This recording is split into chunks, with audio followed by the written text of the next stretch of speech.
about with the Twits yesterday? Does anybody remember a character or some details, anything like that? Bentley, what do you remember?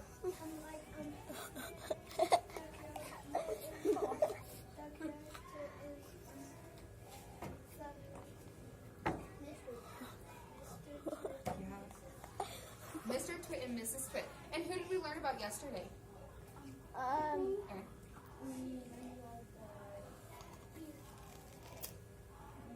Mr. Twit. And would you say, Hudson, you can sit over there, please. Hudson, or anybody, would you guys say that Mr. Twit and Mrs. Twit, are they main characters? Yes. Main characters, okay. So when we were learning about main characters, what are some things that we keep in mind with them? Are there maybe details about them, or do we pay attention to what they do? What are your thoughts on that? What do we think? Yeah, Mia, what do you think? What about his beard? His beard, that's a great thing to notice about a main character. That's right. What can you tell me about his beard? His beard has so many yucky things. It does have a lot of yucky things, huh? Can anybody else tell me another thing about a main character? Mara? His beard, he licks his tongue around to see if he can get anything to eat. And he has food stuff that he would eat out of it, right? Ew. That his beard is weird. It is weird, huh? It sticks out in all kinds of different places. So today, we're going to be reading about, that's right. Today we're going to be learning about Mrs. Twit, okay? Not just Mr. Twit. And I want you guys to think of some characteristics that Mrs. Twit might have. Maybe things she does or things that you notice about what she looks like. Because afterwards, I'm going to ask you guys to retell me some things about her on a sticky note.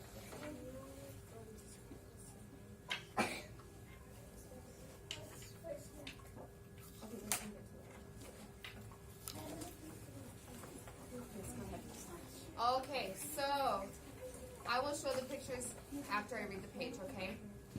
Yes.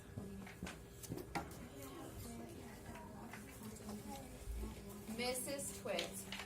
Mrs. Twit was no better than her husband. She did not, of course, have a hairy face. It was a pity she didn't have that at any rate. It would have hidden some of her fearful ugliness. Look at this picture of her. I'll start over here. That's okay. I'm going to go very slowly so everyone can see. She's ugly, huh? Ugly. Thank you. Don't judge her how she looks. She's ugly. She's ugly. No, it's a book. I'll continue reading when everybody is sitting on their pockets. Thank you very much. Have you ever seen a woman with an uglier face than that? I doubt it. But the funny thing is that Mrs. Twit wasn't born ugly. She had quite a nice face when she was young. The ugliness had grown upon her year by year as she'd gotten older. Why would that happen? I'll tell you why. If a person has ugly thoughts, it begins to show on their face. And when that person has ugly thoughts every day, every week, every year, the face gets uglier and uglier until it gets so ugly you can hardly bear to look at it. A person who has good thoughts cannot ever be ugly. You can have a wonky nose and a crooked mouth and a double chin and stick out teeth. But if you have good thoughts, they will shine out of your face like sunbeams and you will always look lovely. Like when sometimes if you see sun that comes through the clouds and you can see lines of sunlight, that's what will come off your face when you have good thoughts.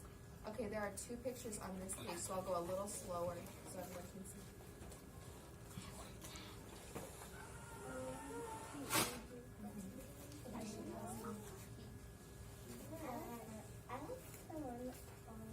Where she's pretty. Are we still paying attention to some characteristics that she might have? We have them in our brains. I'm trying to memorize them. Nothing good shone out of Mrs. Twit's face. In her right hand, she carried a walking stick. She used to tell people this is because she had warts growing out of her sole on her left foot, and walking was painful. But the real reason she carried a stick was so that she could hit things with it, like dogs and cats and small children. And then there was the glass eye. Mrs. Twit had a glass eye that was always looking the other way.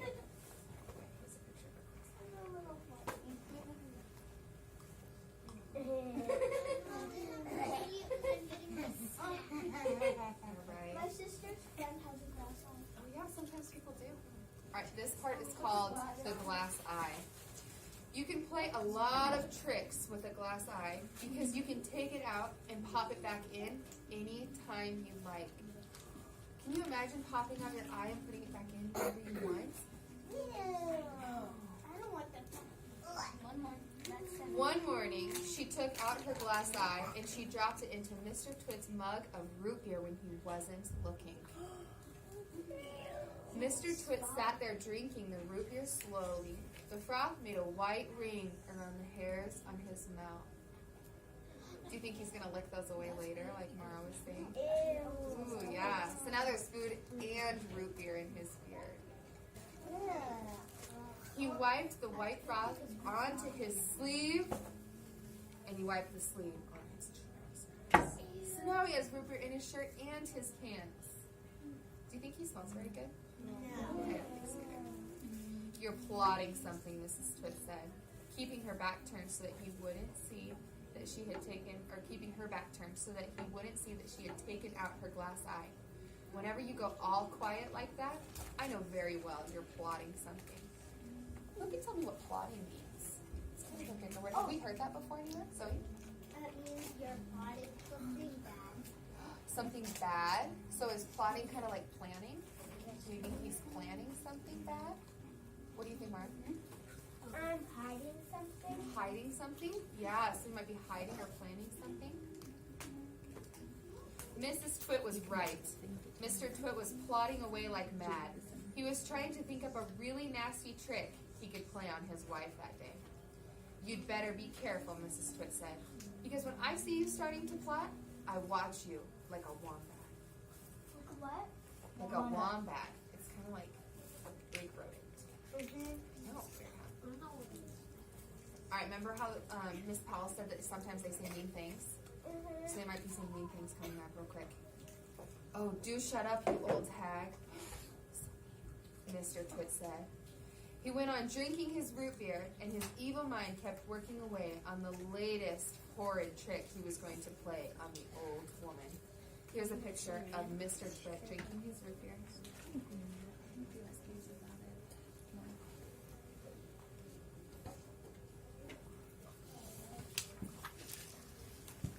Suddenly, as Mr. Twit tipped the last drop of root beer down his throat, he caught sight of Mrs. Twit's awful glass eyes staring up at him from the bottom of the mug.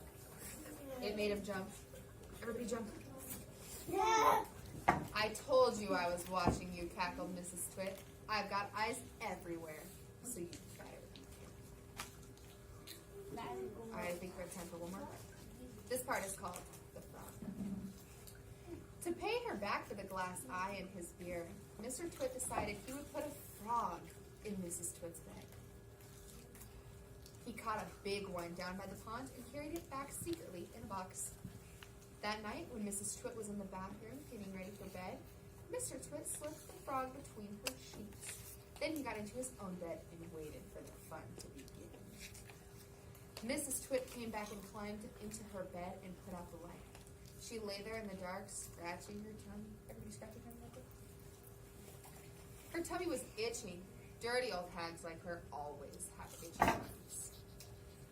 Then all at once she felt something cold and slimy crawling all over her feet. She screamed. "What's the matter with you?" Mr. Twit said. "Help, Mrs. Twit," or screamed Mrs. Twit, bouncing about. "There's something in my bed." "I'll bet it's that giant skilly wiggler I saw on the floor just now," Mr. Twit said. "The what?" screamed Mrs. Twit. "I tried to kill it But it got away, Mr. Twit said. It's got teeth like screwdrivers.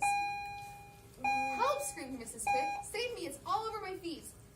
It'll bite off your toes, Mr. Twit said. Alright, here's a picture of them in bed, in their beds.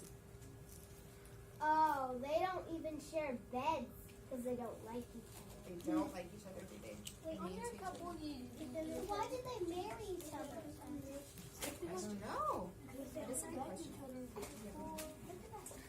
Mrs. Twit fainted. Mr. Twit got out of bed and fetched a jug of cold water. He poured the water over Mrs. Twit's head to revive her. If she's laying down in her bed and he just poured water on her, do you think her bed is wet also? Yeah. The frog will get out. The frog crawled up from under the sheets to get near the water, Aaron was right. It started jumping around the pillow. Frogs love water, and this one was having a good time. What about the rail? Okay, if you would like something. When Mrs. Twit came to, the frog had jumped onto her face. This is not a nice thing to happen to anyone in bed at night. She screamed again. There's pictures of her in bed with her son. Yes. What is it?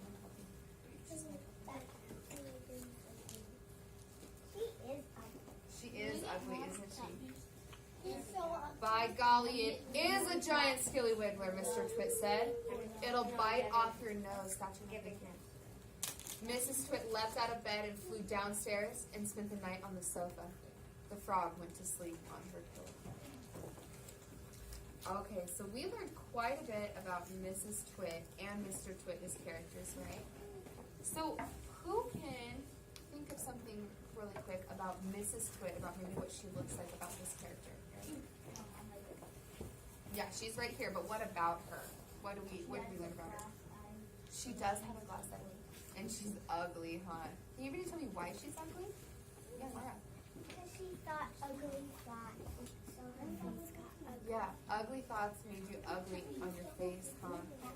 Alright, can anybody tell me maybe about their actions, about Mrs. and Mr. Twit's actions, maybe what they're doing?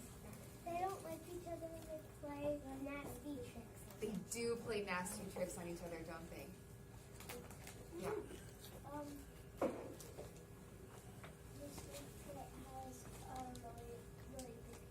He does have a big beard, doesn't he? Okay, so as soon as you guys finish your snack, will you please go to your color spot and write your favorite thing that you have learned about Mrs. Twit and Mr. Twit. Mara, Mr. Twit and Mrs. Twit on the sticky note on your desk, okay? Just one thing about each one of them. Either what they do or what they look like, something you learned about their character.